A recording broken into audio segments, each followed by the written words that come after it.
Iran के राष्ट्रीय बुनियादी ढांचे को निशाना बनाने वाले हमलों ने अब एक दर्दनाक मोड़ ले लिया है। देश के सबसे पुराने और ऐतिहासिक बैंक की एक मुख्य शाखा पर उस समय बमबारी की गई जब वो कर्मचारियों से भरी हुई थी। हमले पर ईरानी विदेश मंत्री अरागची का भी बयान सामने आया। ईरान के विदेश मंत्री ने बैंक पर हमले की कड़ी निंदा करते हुए कहा है कि ये ऐसे वक्त में हुआ है जब बैंक कर्मचारी नए साल से पहले आम नागरिकों के लिए भोजन और बुनियादी जरूरतें सुनिश्चित करने में जुटे हुए थे। उन पर बमबारी करना कायरता की पराकाष्ठा है। अरागची के अनुसार निर्दोष सिविलियंस और आर्थिक बुनियादी ढांचों को निशाना बनाना सैन्य अभियान नहीं बल्कि एक युद्ध अपराध है।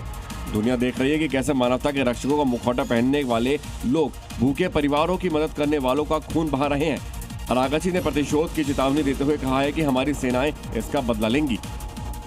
और बड़ी खबर है, यरूशलेम में मिसाइल दागी गई है। एक साथ यहाँ कई मिसाइलें देखी गई।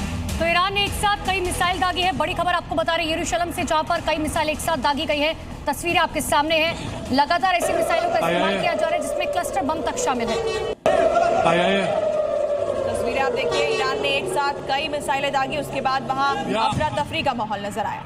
तो खामेनेई की मौत के बाद बौखलाया ईरान अब तबाही के मूड में दिखाई दे रहा है। ऐसे में ईरान की तरफ से छोड़ी गई क्लस्टर मिसाइलें इजरायल के आसमान में देखी गई, जिन्हें रोकने के लिए इजरायल की सेना ने मोर्चा संभाला। बदले की आग में सुलग रहे ईरान ने इजरायल के आसमान को घेर लिया है।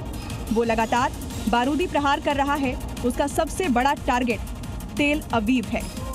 वो लगातार उसे निशाना बना रहा है। तेल अवीव में क्लस्टर बमों की एक बड़ी खेप देर रात तेल अवीव के आसमान में देखी गई। ईरान ने खैबर, फतह, गादर से लेकर तेल अवीव तक कई मिसाइलें दागी, जिसके बाद इजरायल धुआं हो गया। तेल अवीव के आसमान में मिसाइलों की गूंज बता रही है कि ईरान अब और आक्रामक हो गया है। इजरायल की तरफ से हमले किए गए और इसी बीच ईरान ने भी तेल अवीव और हाइफा को निशाना बनाया। ईरान इसके लिए अपने ड्रोन का इस्तेमाल कर रहा है और ताबड़तोड़ हमले कर इजरायल के नाक में दम कर रखा है, जिसकी तस्वीर भी सामने आई है। यहाँ एक एक करके कई ड्रोन को लॉन्च किया गया।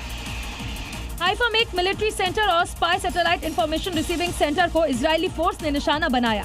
इस्लामिक रिवोल्यूशनरी गार्ड ने कई खतरनाक ड्रोन का इस्तेमाल करके हाइफा में एक मिलिट्री बेस पर टारगेट किया। वहीं तेल अवीव में ईरानी ड्रोन के हमले की एक तस्वीर सामने आई, जहां एक टेंट पर ड्रोन अटैक के बाद धुएं का गुबार उठता नजर आया। वहीं ईरानी हमले में तेल अवीव में भी भारी नुकसान हुआ है। ईरान रणनीतिक तरीके से दुश्मन पर हमला कर रहा है।